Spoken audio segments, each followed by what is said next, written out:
पता लगा कि उस बच्चे के गोली लगी है छाती में, जिसकी वजह से पूरे फेफड़े में हवा भर गई थी और सांस लेने में बहुत कठिनाई थी। तुरंत उसको प्राथमिक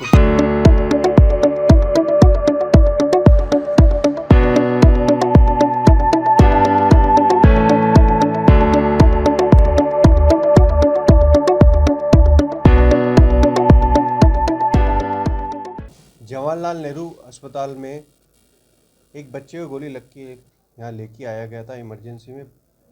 उस बच्चे को हमारे जो शिशु शल्य विभाग उनकी टीम ने देखा, जिसमें डॉक्टर गरिमा अरोड़ा और उनकी पूरी टीम ने उस बच्चे को भर्ती किया, निरीक्षण किया।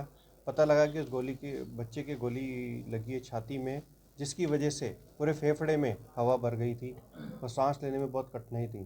तुरंत उसको प्राथमिक उपचार देके स्थिर किया गया। स्थिर करने के बाद डॉक्टर साहब ने एक बहुत ही तुरंत निश्चित निर्णय किया कि इसका ऑपरेशन होना अत्यंत आवश्यक है ताकि जान बचाई जा सके। उन्होंने हमारे से तुरंत पूछा, सर क्या करा जाए। मैंने कहा टीम को तैयार करो, एनएससीए टीम को बुलाएं। खरे साहब को तुरंत इन्फॉर्म किया गया तो उन्होंने पूरी टीम का गठन करके हमारी जो टीम है शिशु शल्य विभाग, एनेस्थीसिया विभाग, दोनों टीम तैयार हो गई और उस बच्चे के लिए तुरंत ऑपरेशन किया गया। बच्चे की छाती में ट्यूब डाल के हवा निकाली गई। बुलेट कहाँ फंसी थी उसके लिए बड़ी दुविधा में थे, तो सीआम की सुविधा के अनुसार उन्होंने बुलेट को ट्रेस किया और उस गोली को निकाला। आज बच्चा बड़ा स्वस्थ स्थिर है और बच्चा अभी बिल्कुल सुरक्षित हालत में है। इसके लिए हमारे शिशु शल्य विभाग की जो टीम है वो बधाई के पात्र हैं। पूरी जेएलएन की टीम बधाई के पात्र है। एनेस्थीसिया की पूरा विभाग इसके लिए बधाई के पात्र हैं। ऐसी जटिल सर्जरी हमारे यहाँ पर निरंतर होती आ रही है और होती आएगी। ये जो हमारा पीडियाट्रिक सर्जिकल विभाग है, इसके लिए बड़ी सराहनीय काम किया है। इसके लिए राजस्थान में इनके लिए बहुत ही गर्व की बात है हमें कि इस तरह की सर्जरी अब यहाँ सरकारी हॉस्पिटल में होने लगी है और सारे सुरक्षित निकलते हैं। धन्यवाद। लगा करके जहाँ पर हमें मिल जाएगी उस पूरे हिस्से को हम लोग चेक करते हैं, क्योंकि डैमेज कहीं पर भी हो सकता है। तो इसके बच्चे की हमारे को इनिशियली जहाँ से चली है वो हिस्सा पता चला, लिवर से होती हुई आई वो देखा। फिर ढूंढते ढूंढते ढूंढते इसकी जो गोली है उसको ट्रेस करना बहुत मुश्किल हुआ। जैसे एब्डोमेन, पेट खोलते ही गोली नहीं मिली उसकी, उसका लोकेशन समझ नहीं आ रहा था। तो उस समय सियाम के अंदर हम लोग देखते हैं, ओटी के अंदर ही सियाम होता है, एक तरह का एक्सरे मशीन है, जो मोबाइल एक्सरे मशीन है जो ओटी में काम आती है। उससे ट्रेस किया कि गोली कहाँ है।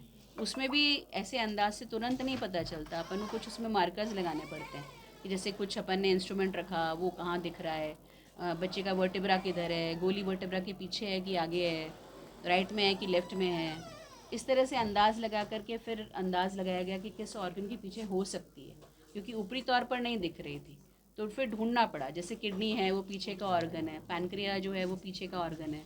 इसी तरह जो डॉर्डनम है ये पीछे का हिस्सा होता है, मतलब ऊपर की सब बातें हटाकर फिर पीछे से सभी हिस्सों को उठाते हुए फिर हम नीचे कहीं जा कर के इस गोली को पा पाए, जो बहुत रेयरेस्ट एरिया है जहाँ पर गोली जा कर के टिक सकती है।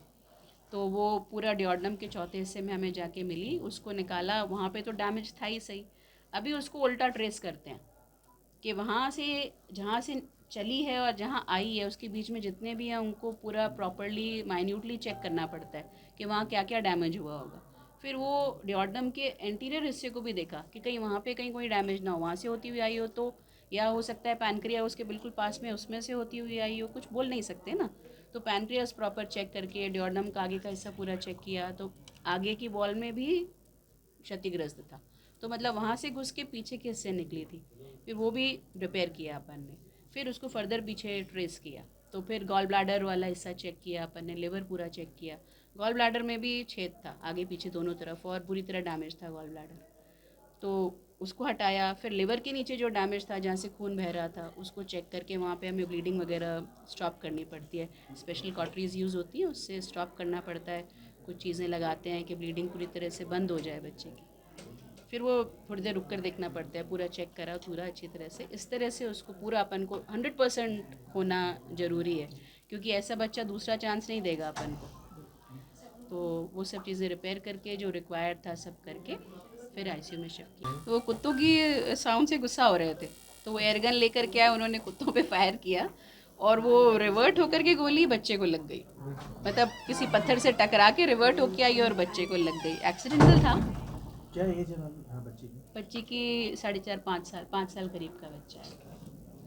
कितना स्ट्रगल करना पड़ा इस पूरे ऑपरेशन? काफ़ी इसमें हम लोग को, बिकॉज एक तो इमीडिएट हम लोगों को डिसीजंस लेने पड़े कि जैसे ही बच्चा आया अभी लो है, सीरियस है।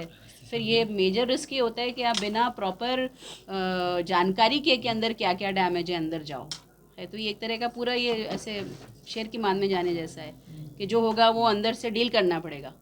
तो मगर उसके अलावा रास्ता नहीं था, तो वो एक स्ट्रगल था। दूसरा प्रॉब्लम आया इसकी गोली को लोकेट करने में, क्योंकि आराम से पेट में दिखी नहीं वो खुलते ही। जैसे पेट में लगी और ऐसे दिख जाती तो निकाल ली अपन ने, ऐसा नहीं था।